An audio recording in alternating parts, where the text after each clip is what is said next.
clipboard here in this computer and share the screen. Okay, so as we go through this, right, there's just a couple of things I want to make sure don't get missed that you're probably going to need to know. First of all, we're looking at Biden's first year as president. And again, I'm just going to lecture straight through. So yesterday we discussed, had questions, whatever. Here we're going to lecture straight through. The first year of a presidency today is so important because you can't do anything great if you don't get it done in your first year. The problem with our politics, I guess, I don't know if it's a problem or not, but basically it's the pendulum, right? If the president party, political party, wins the presidency, then Americans tend to pull back and balance it out. And so that's what you saw in the election in Virginia. In Virginia, that's been happening every single election cycle. Whatever party wins the White House, they lose Virginia's governorship. I mean, it's just like clockwork. But what's more important is 2 years later, there are congressional delegations being elected. And as a result, guess what? The House of Representatives will flip to the opposite party. So you are done passing major legislation. That was true with Trump. He had 2 years, didn't get it done. Actually, you only have a year because the second year is spent campaigning for the next time. So you really have less, you have a year. And if you don't get it done in a year, it's probably not going to happen. So Biden's got, he's getting close to the wire. Now, he doesn't care about that because he has patience. He knows it's going to go right to the end because he's been here before. And legislation in America cannot come quickly because of the way the Constitution is structured. We're going to get into more of that as we go through. So Biden, having a lot of experience with this, understands that it's going to take a lot of work on his part and a lot of key people. But before I forget this, okay, we'll need to just highlight this for the video. How many presidents of the United States have won the Nobel Peace Prize? 3. If you count the post-president, right? And that would be Jimmy Carter, right? Now, do you know what they won it for? Well, that could be a great little EX question on the next study guide. So you might want to, in advance, figure out who are the 3 presidents and what did they win the Nobel Peace Prize for, okay? Again, comparing presidents, but whatever. When it comes to comparing presidents, it's pretty obvious that in your lifetime, you're going to compare all the presidents that you experience. So some of you remember a little bit about Obama. You remember a lot about the former president. You're going to remember a lot about Biden too. And as you go through your life, you'll do these comparisons, right? Now, here is one of the greatest slogans ever in campaign history, Make America Great Again. The comma again part leaves us all hanging like, oh, we're not great now. It's kind of a interesting message, but guess what? The next president would run under the same slogan, basically. We've got to build back better, but build back means we didn't keep up. So both presidents are saying the same thing. One, however, when it comes to infrastructure, overpromised and underdelivered. Did the former president get an infrastructure bill? Everybody gets an infrastructure bill. It's the easiest thing. Sometimes it's big, sometimes it's small. Bush got one, it was okay. Obama got one, it was really pretty sizable. The one we're talking about with Biden is much bigger and much more comprehensive and does many, many more things. But it's the easiest bill to get. Why? Everybody needs it. Yeah. We went through a nice debate yesterday on what Utah needs. Now, the difference between the 2 presidents is this guy did not engage every day for 9 months to get it through with members of Congress, Democrats and Republicans. He met with Joe Manchin. He met with Mitt Romney. He met with everybody. He's on the phone all the time. He knows that they have to say, what do you want? What do you want? How do we agree? How do we compromise? The Madisonian Constitution is based upon the principle of factionalism that you're reading about, that there are factions, right, that are necessary to keep absolute power from taking over. So one group doesn't become like, oh, I don't know, the Bolshevik Party in Russia that then created the communist state of the Soviet Union. Or something that's weird that's happening in China. And your comment got me to this because I didn't hear a word of the word. I thought you said democracy and you said autocracy. China right now is going through a process where the leader of their government right now is solidifying power, and right now has, thanks to your comment, I did some checking, is going to have more power than any Chinese leader since Mao Zedong founded the communist state. And their love affair with capitalism may change. It's been interesting to watch what's happening in China. Anyway, could an autocrat arrest business leaders and just steal their fortunes? That's what Vladimir Putin did. He arrested the person, the oligarch that controlled most of the oil production, and he put him in jail for tax fraud. And then took that industry and created it a national industry that he then runs and controls. That's how Putin funds himself. So the perils of autocracy are this. It's just like tyranny. Remember with the Athenian example, there's good tyrants and then there's what? And the point you made so well yesterday, and again, I misheard one word, but the point was well taken. You get good autocrats and you can get what? Bad, yeah, that's right. Bad autocrats. Now, it looks like this guy in China could be taking a different path. Here, can we have autocrats? Because we have factions, and political parties are a manifestation of factions. And Madison said that we should encourage factions, different points of view. So we've articulated for you that in the Democratic Party, the factions are Bernie Sanders progressives, and then you've got the Joe Manchin conservatives and moderates, you know, in between. So really you could say there's kind of three factions in there, although the Joe Manchin faction might be rather small. But in the Republican Party, you have the Trump faction, and then you have the old Romney kind of faction. And they're, you know, this is a healthy thing. Political parties should have to justify themselves too internally. And what you're seeing is a moderate left president who wants compromise because he knows that that is the only way to get the majority of the people behind a political and philosophical leadership plan that's going to change the economy of the country and improve our national defenses. So back to Plato's three bubbles of power that people need to remember if they answer that question. The report card on Biden has been really, really good. We talked about how he under-promised and over-delivered on the vaccine. 100,000 shots in 100 days. It was over 200,000.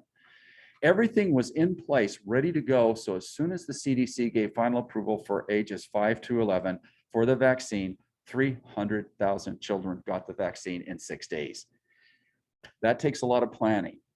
There's lots of good news too, the Pfizer pill, but you understand as well as I do that if this president cannot get the pandemic under control, his presidency will fail just like the last one. This is job one. Many people promised to end the war in Afghanistan, but Biden delivered. He did it. 4 presidents promised to end that war. One finally did. Then the mandate on testing. This goes to the heart and soul of the economy. If people are still hesitant to go to work, if they're still hesitant to shop, if they're still hesitant to eat out, the economy is going to struggle.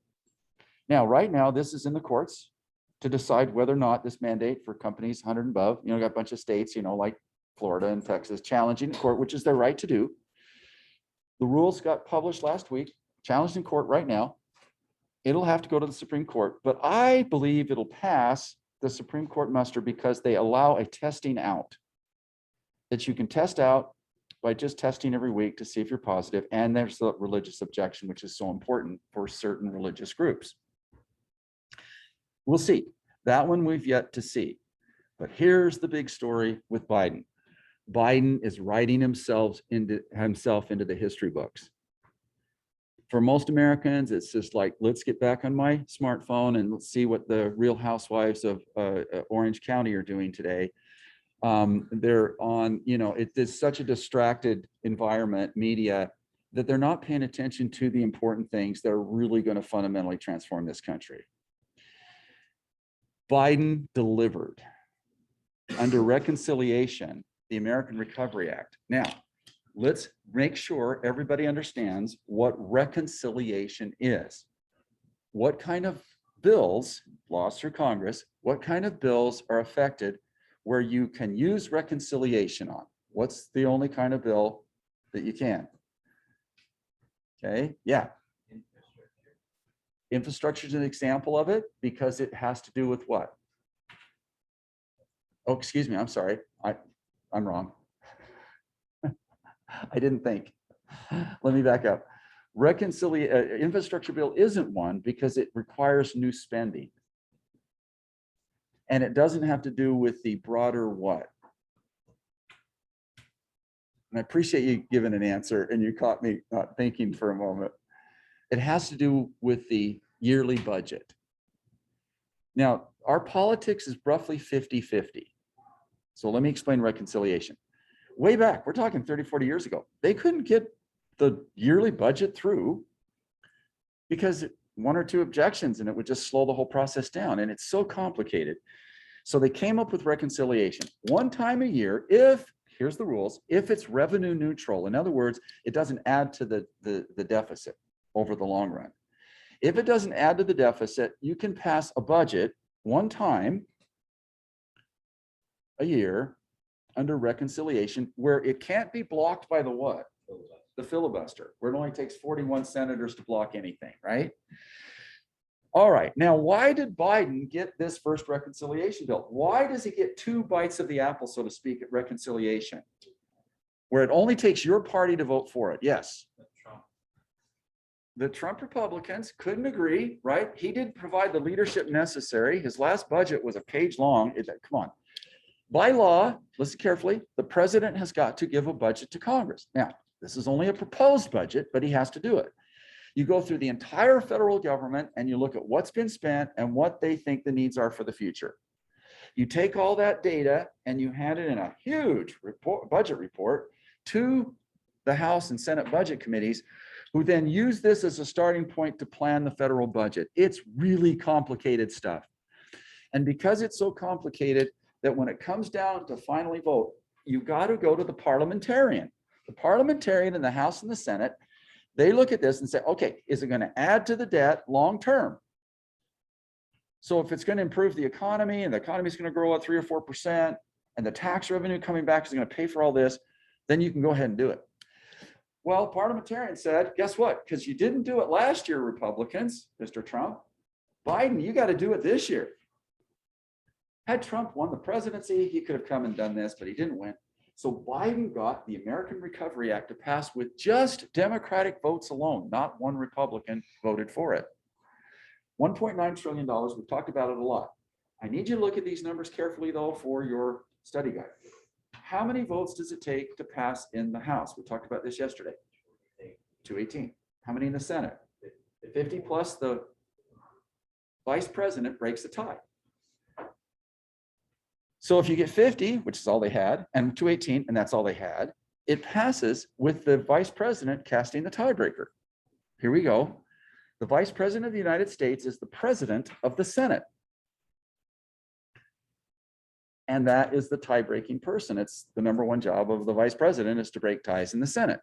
So it passes. So now there's 3 steps to this plan, the Biden plan. The first one passes under reconciliation, Democrats only. The next one, though, is a bigger deal.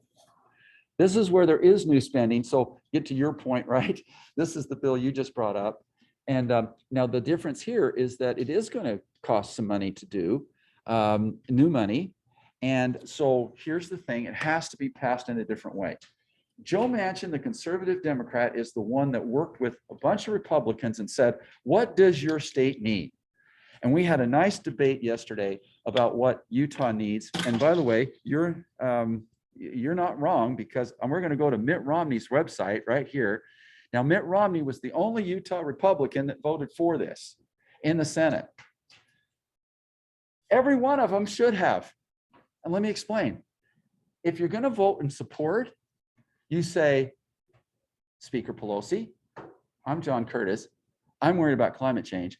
If you can do this for Utah, if we can get this little thing in the bill, it's called pork barrel spending, for my district on climate change, like drought control, that kind of thing, I'll support the bill.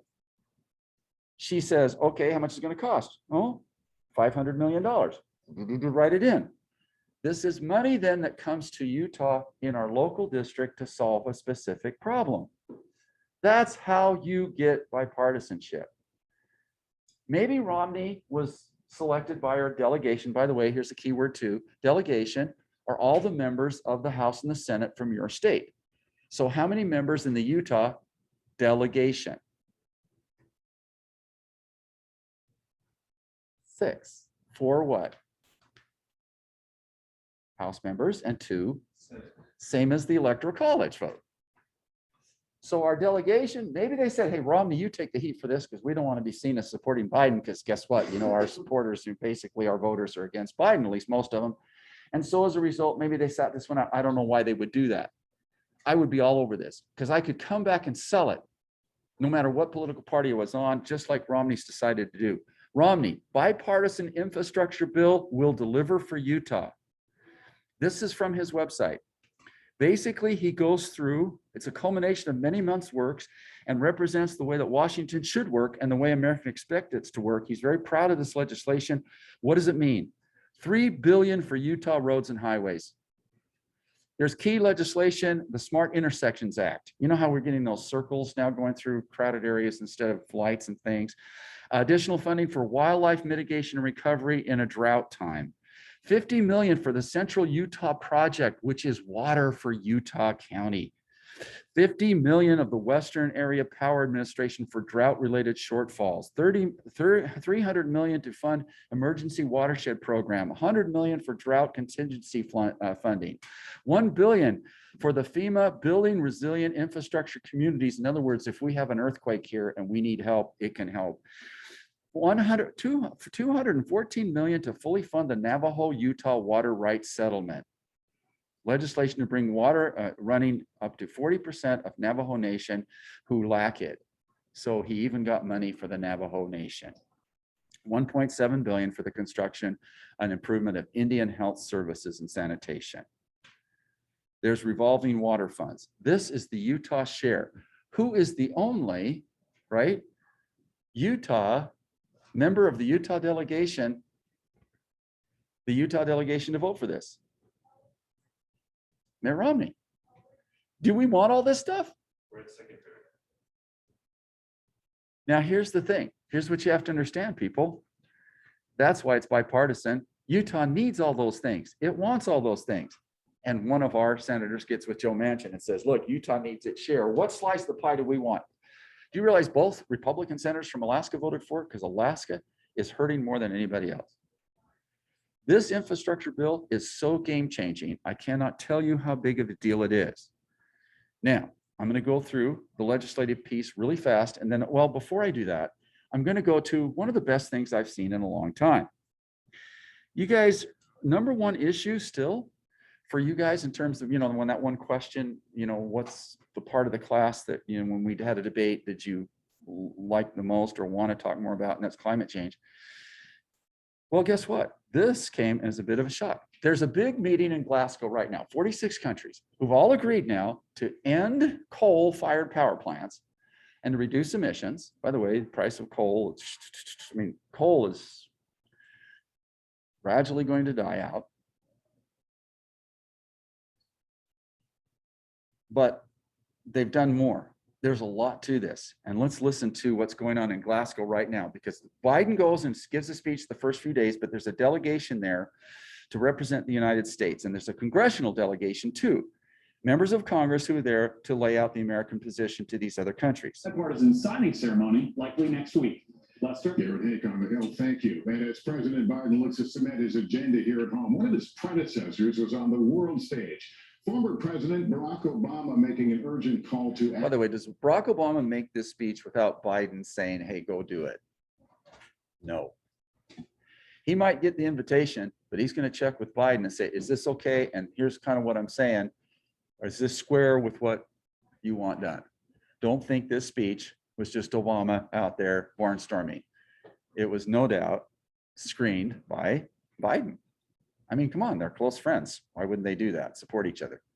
action at the UN Climate Summit. Ann Thompson is in Scotland tonight.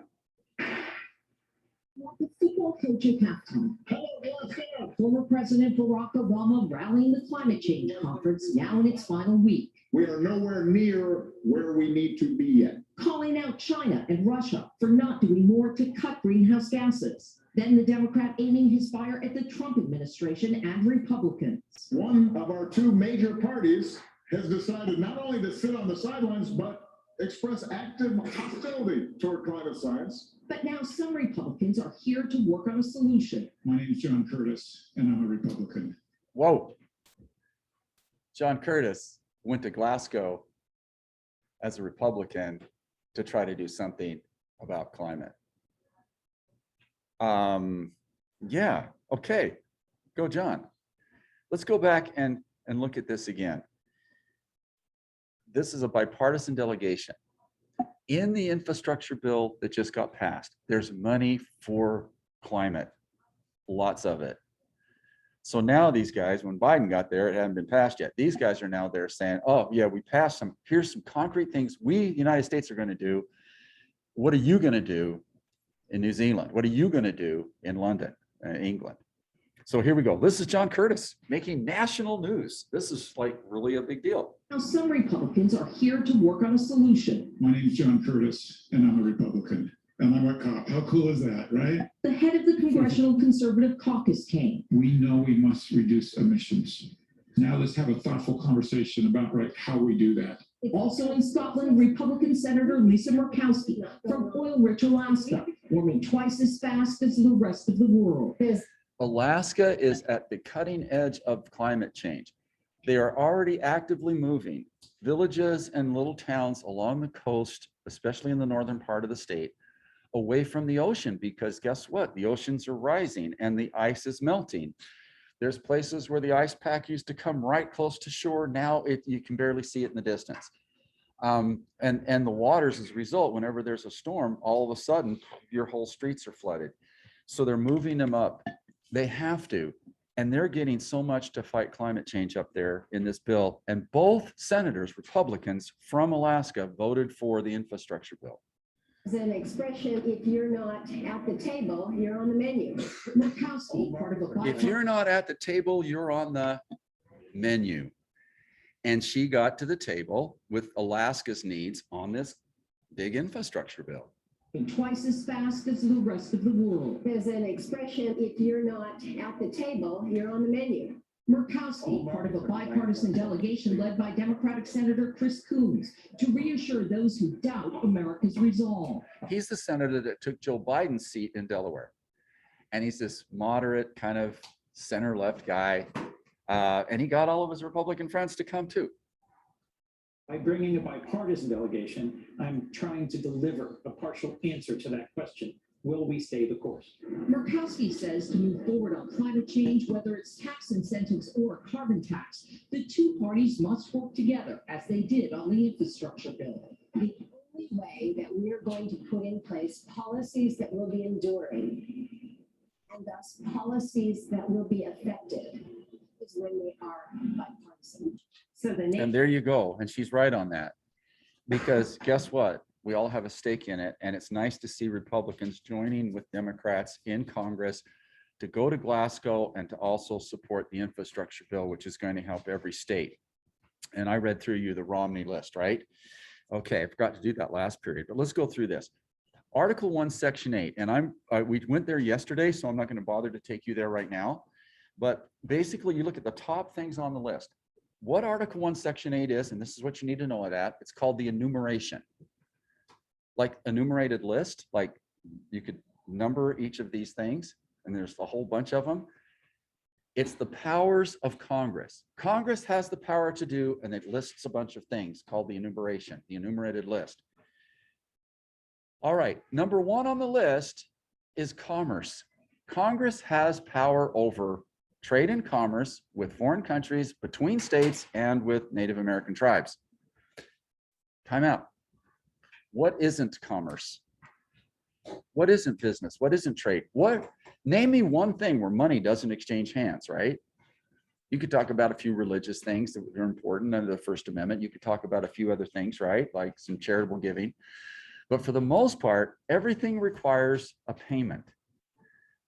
Look at the desks we buy. We go to private companies and bid them. Most of them are made overseas, by the way. You look at the Chromebooks, they're all made overseas, but we have to bid, we have to buy them. So we take taxpayer dollars and we buy them from private companies, right? That's commerce, and they come from foreign countries. So who has control over all of that? China. Congress. China.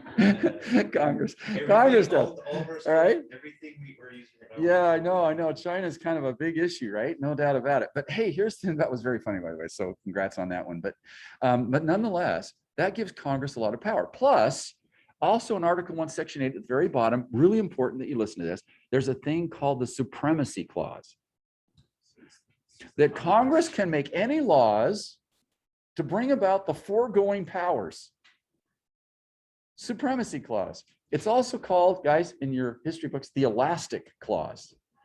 That it can stretch the Constitution to fit almost. You put the Commerce Clause with the Elastic Clause, and you can write about anything. And then you throw in the Supremacy Clause, which is Article what? Know that one. And there really isn't much that Congress can't pass a law about.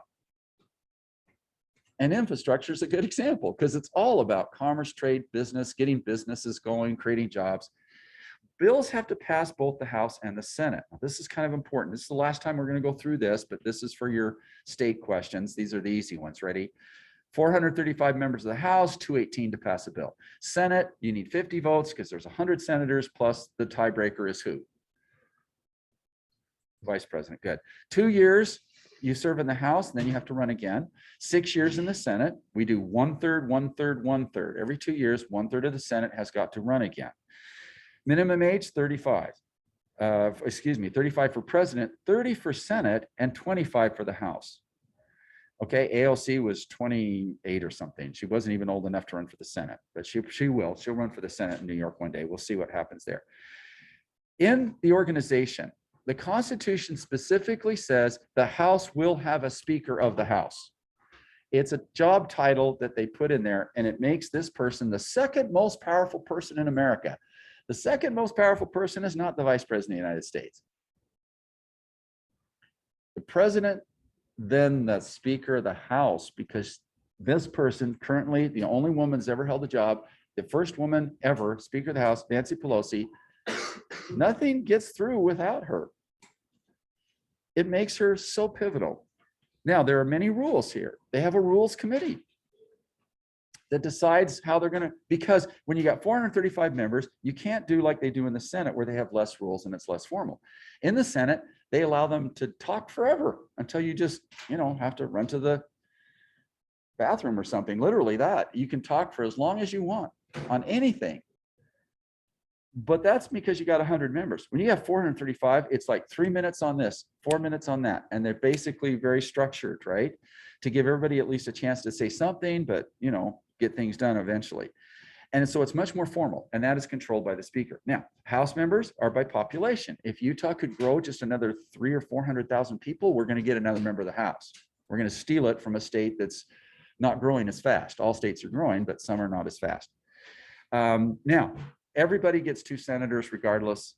If you're a state, you get 2 senators. This is what gives rural states that big advantage that we talk about in both the Electoral College and in the Senate and in the filibuster rule. By population, roughly it's around 800,000 now. For every 800,000 people, you get a member of the House. Okay, so that's just a quick rundown, a review of everything we've talked about. And so expect some some end questions on that little slide. Next is this, the process of making a bill. It is hard. The Madisonian Constitution, yes, this is the Tinker Toys that Madison invented in his brain. When he goes to the convention, it says, how should our government work? He elected to have 2 houses. like at the time, you had the House of Commons and the House of Lords, and they actually had to kind of work together. Today, that's all changed. This is kind of important too, because you're going to get another EQ question that you need to write about. The difference between the parliamentary system, which most countries use, I'm sure Spain has one, and our congressional system. You can have multiple parties and create coalitions in a parliamentary system. You can't do that here. We have two parties, and that's pretty much all we're going to have because of the way we structured our constitution. But nevertheless, right, if you're in England right now, they have a prime minister who really runs the country. The Queen, well, is a very, very, very, very, very watered down version of our president, right? So it's really the prime minister that runs the show. But the prime minister is elected by the members of parliament, is a member of parliament too. So basically, it's the equivalent of being both president and speaker of the House simultaneously, and really only the House of Commons makes the laws. Is it easier to pass a law in England then? Yeah, like a lot easier. Because the person who's driving parliament is also the person who's essentially doing the executive function like the president. They're much more tighter together. They're less separated. Here, we have a tight separation. Did President Biden get to vote for the infrastructure bill? No. All he could do was call everybody and influence them and try to say, please, please, please, what do you need? Let me get with Nancy, see if she's going to go along with that. Da, da, da, da. He worked the sidelines like no president ever has. Do you realize he was the guy working the sidelines for Obama? Obama didn't have as many friends in Congress as Biden did. Biden got 10 different, did point on 10 different major legislative things. Didn't get them all through. But Biden's been doing this for 35, 40 years. Here's how it works. A bill is submitted. Can the president submit a bill? No. Very important here. Only a member of Congress can submit a bill. So he might go to his buddy in Delaware. You guys just saw him and say, look, here's what I think the bill should be. What do you think? Well, this is a good starting point, Mr. President. I'll submit that in the Senate. Then he goes to Nancy or somebody in the House, like James Clyburn maybe, and say, hey, here's what I think. It's the same bill. What you want to do if you want to get things through fast is put the bill on in both houses at the same time. So the Senate gets the copy, they get a copy, but then it goes to committee. You ready for this? It's important. There's too many people to do all the work together as a big group. So you break into committees. Everything is done in the Senate and the House in committees. The number one job you can have as a member of the House or the Senate is to be a committee chair. That means you're over that specific thing. It might be agriculture, it might be defense, it might be the courts, whatever. You want to be a chair. Your whole goal as a member of the House or the Senate is to become a chairman one day. All right, well, only the party in power gets to appoint the chairman, but nevertheless, it's an important thing. Democrats and Republicans are on all the committees together. They're bipartisan committees. But the Democrats in the House and the Senate always have at least one more person, so that at least when the votes come, they have a bit of a numerical advantage. But all the work is done here. These are the people that take that suggestion, literally, from the president, like reconciliation bill. Here's what the budget should be. They take that, and that's their starting point. They could just throw the whole thing out and start completely anew. It's up to them. But having that data is very helpful. And so they put together this big bill, the reconciliation bill, for example, but let's do infrastructure in this case. The infrastructure ideas came into both houses, got here, and then when they got stuck in committee, basically Joe Manchin went running around trying to get support from both sides on this bill. When the final bill comes out of committee, here's what happens. The committee of, say, maybe in this case, probably 30 members, they vote to approve it to the floor. Normally, when a committee approves it out of respect to the people on the committee, you just vote, you pass it like that. But this bill is such a big deal. Obviously, you got to make sure people are going to be supported, right? And so this is when they count the votes. This is when you have a person literally in both houses called the whip. Hope this is recording. We can move this over here. The whip, who is a job it is to go around and make sure that the votes are there. One thing about Nancy Pelosi's leadership in the House is she can count votes. She knows whether it's going to pass or not in advance. And when it comes to the floor, here's what happens. It may be, in this case, the infrastructure bill passed in the Senate. But in the House, it's a different bill. Now, normally what you'd have to do, and this is kind of falling apart right now, but this is what you do. You have a different bill in the House and the Senate version. They're slightly different. You take it to a thing. Here, see this here? It's called the Conference Committee. This is really important. This is basic knowledge. The Conference Committee, Democrats and Republicans from the House and Senate will iron out the differences and produce a version that they agree on. Then that has to go back to the House and Senate to be approved. Problem is this. With the infrastructure bill, the Senate version passed months ago. The House version, they wanted all this more stuff in it. Plus, they want this other bill passed at the same time. I'm talking about the progressives, at least. Nancy Pelosi knew that their bill, when it went to committee, it would just die. So she says, we're going to take the Senate amendment. When you hear what they're saying, she says, we're going to take the Senate bill as is, and we're going to pass the Senate bill because our bill is going to blow up.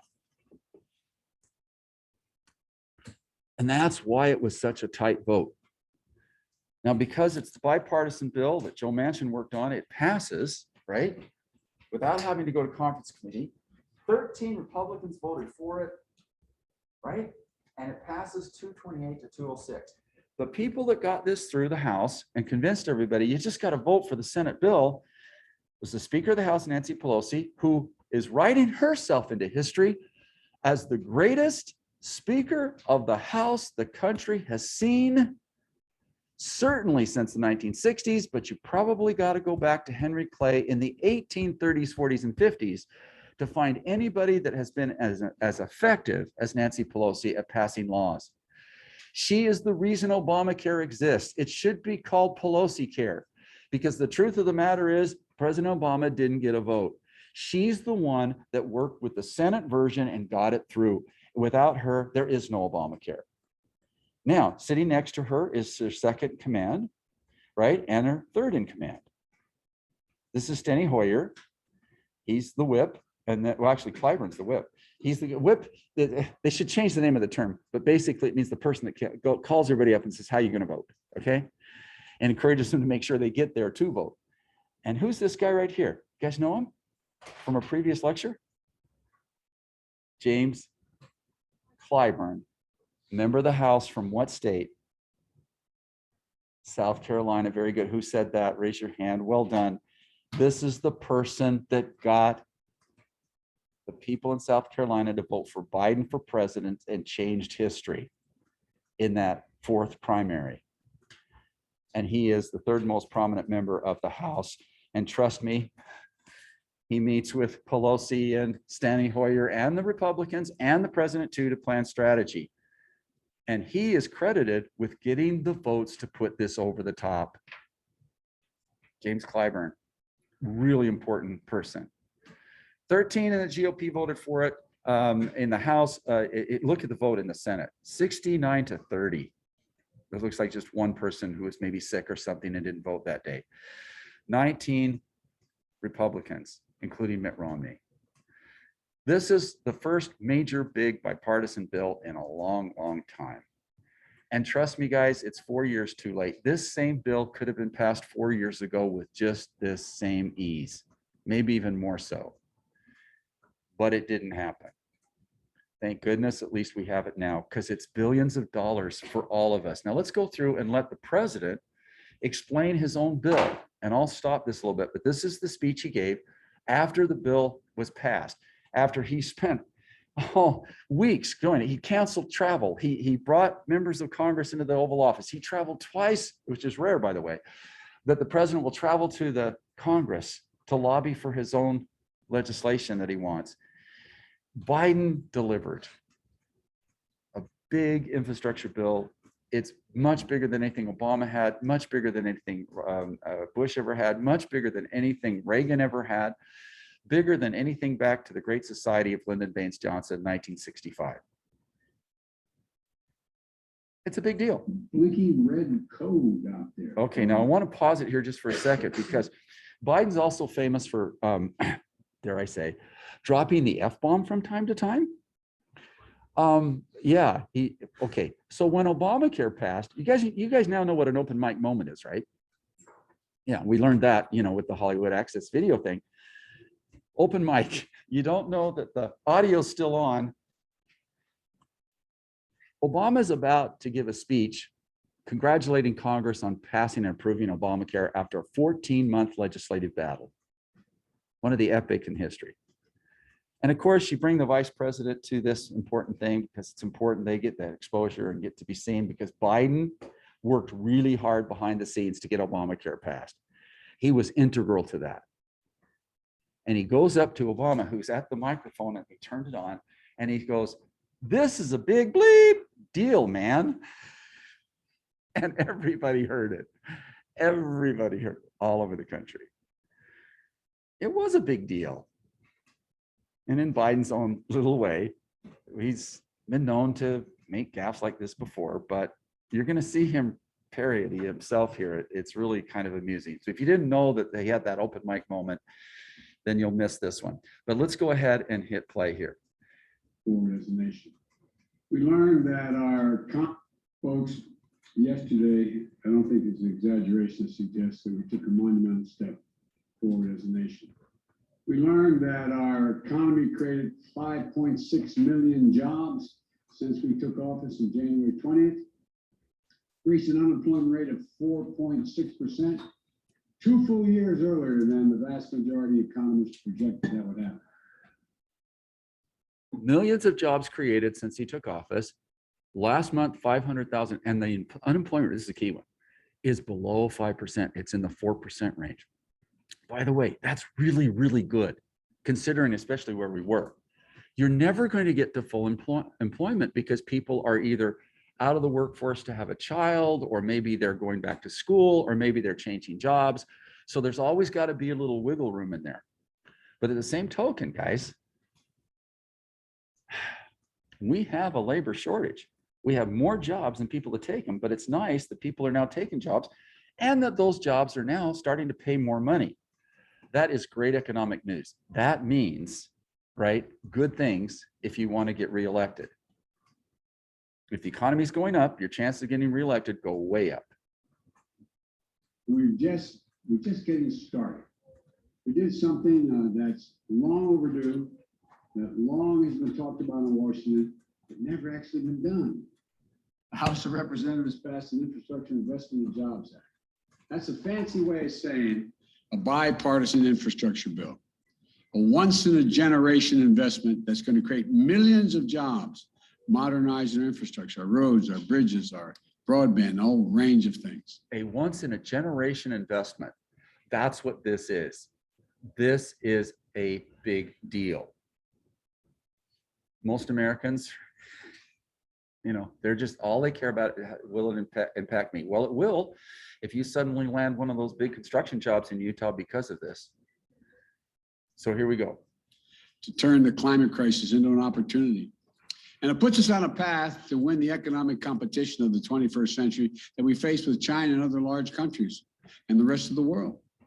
It's going to create more jobs, good paying jobs, union jobs that can't be outsourced, and they're going to transform our transportation system with the most significant investments in passenger rail, the most significant investment in 50 years, in roads and bridges, the most significant investment in 70 years, and more investment in public transit than we've ever made, period.